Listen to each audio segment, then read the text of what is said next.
ইরাকে এক নাস্তিকের জন্ম হয়েছিল। সে বলে বেড়াচ্ছিল আমি স্রষ্টায় বিশ্বাস করি না, কারণ স্রষ্টা দেখা যায় না।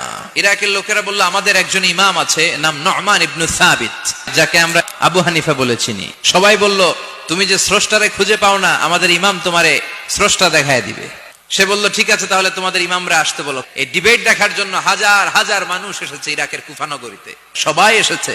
আসে নাই শুধু ইমাম আবু হানিফা। নাস্তিক কয় তগো ইমাম ডরাইছে। 1.5 ঘন্টা দেরি করে যখন উনি আসলেন, নাস্তিক বলে আপনার সাথে কোনো কথা নাই, আপনার তো সময়ের জ্ঞানই নাই।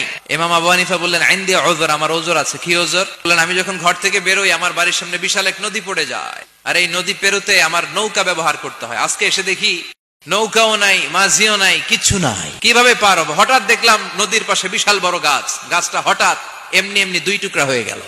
গাছ থেকে বিশাল কাঠের তক্তা বের হয়ে গেল, তক্তাগুলো অটোমেটিক্যালি জোড়া লেগে নৌকা হয়ে গেল। এই নৌকা মাঝি ছাড়া সা করে আমার সামনে চলে এলো।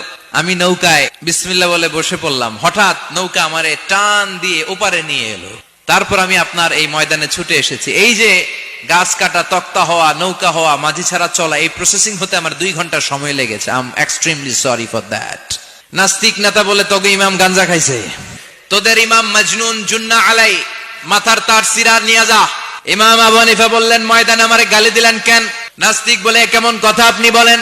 কোন মানুষ ছাড়া করা